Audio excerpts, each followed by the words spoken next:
देखिए, हमारा जो समाज है, हम लोग दलित समाज से आते हैं, गरीब समाज से आते हैं।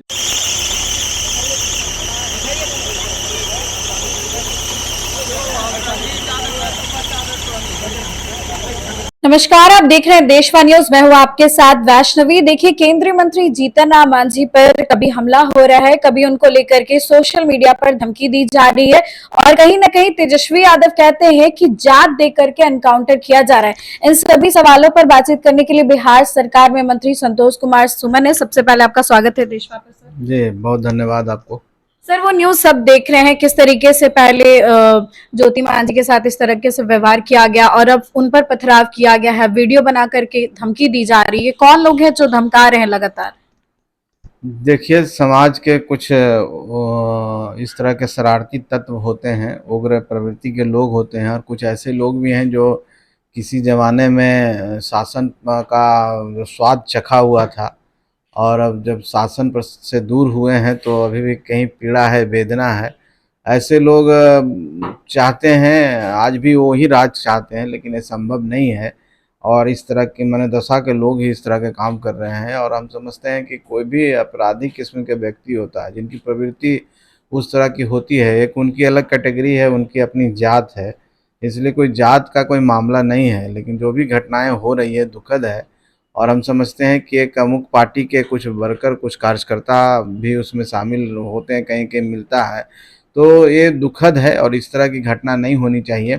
लेकिन एक बात मैं आपके माध्यम से भी स्पष्ट कर देना चाहता हूँ कि जो भी एक घटना घट रही है, जो भी लोग इस घटना के पीछे हैं, देखिए, हमारा जो समाज है, हम लोग दलित समाज से आते हैं, गरीब समाज से आते हैं। ये समाज कतई कमज़ोर नहीं है और अगर जितना उस्काइएगा, अगर ये समाज के लोग सड़क पर आएंगे तो फिर मुश्किल हो जाएगी। तो हम लोग सब्र में विश्वास रखते हैं, कानून व्यवस्था में विश्वास रखते हैं और हम समझते हैं कि हमारी सरकार, हमारे पुलिस तंत्र इतने सक्षम है, कैसे लोगों को सबक सिखाएंगे और सख्ती उन पर बढ़ती जा रही है और निश्चित तौर पर बहुत जल्द ऐसे लोग जो इसके पीछे हैं वो भी बाहर आ जाएंगे और उनको कड़ी से कड़ी सज़ा मिलेगी। तो बस इतना ही हम कहेंगे कि सब्र करें उन लोग, अगर सब्र नहीं करेंगे, धैर्य का बांध टूटेगा तो फिर नया सैलाब भी आ सकता है। सर, धमकी देकर कहा जा रहा है कि पूरा मांझी परिवार टारगेट पे है, एकदम टारगेट पर उन्होंने लिया।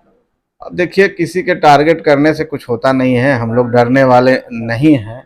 हम लोग अपना काम करेंगे। गरीबों के जब सेवा के लिए जब हम लोग ने बीड़ा उठा लिया है तो ये सब दिक्कतें आती है। कुछ उस तरह के तत्व होते हैं जो गरीबों को आगे नहीं बढ़ने देखना चाहते हैं, तो ऐसी अड़चने, ऐसे रोड़े बहुत आएंगे। आदरणीय श्री जीतन राम मांझी जी जिस समाज से आते हैं, जब वो पढ़ना शुरू किए, जब आगे बढ़ना शुरू किए, तो उस ज़माने में भी उनके ऊपर बहुत सारी इस तरह की परेशानियां आई थी और उस परेशानियों से बाहर निकल कर के वो आज हैं।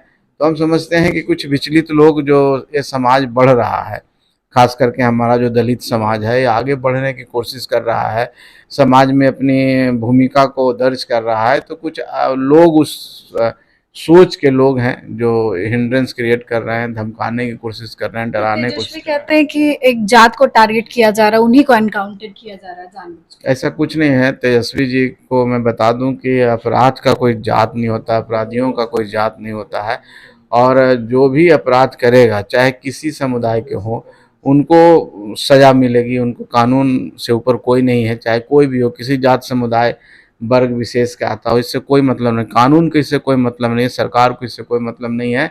अब तेजस्वी जी ऐसा क्यों बोल रहे हैं? हो सकता है कि कुछ लोग जो अभी इन दिनों किन्हीं के साथ इस तरह की घटना घटी है, चाहे मुठभेड़ में मारे गए हैं, चाहे उनको गोली लगी है, हो सकता है कहीं ना कहीं उनसे एसोसिएट करते हों, उनके पार्टी से, उनके विचारधारा को मानने वाले लोग हुए, इसलिए तेजस्वी जी को कहीं ना कहीं दर्द हो रहा है। तो इसी बात का शराबबंदी है बिहार में, लेकिन बार बार शराब की बोतलें मिल रही है। कल सीएम आवास के पास से भी मिली, इससे पहले विकास भवन से भी मिली है। देखिए, हम समझते हैं कि कुछ लोग, अब इतनी बड़ी संस्था है जो हमारे लोकतंत्र की मंदिर है और उसने, तो जाहिर सी बात है कि उसमें कोई लोग शराब नहीं पीते होंगे, लेकिन कुछ लोग शरारती तत्व हैं जो जिनको कह रहे हैं कि ये जो हार नहीं पच रहा है, तो उनके कुछ ऐसे कार्यकर्ता होंगे जो प्रेमाइसिस में जाकर के फेंक दिए होंगे, फिर हल्ला कर रहे हैं, लेकिन ये सब करने से कुछ होता नहीं है। यहाँ पूर्णतः शराबबंदी है, सरकार पूरी कड़ाई से उसको लागू कर रही है और ये जनहित में है, गरीबों के हित में है। ऐसे करने से हम विचलित नहीं होंगे, हम और मजबूती से इसको लागू करेंगे। धन्यवाद।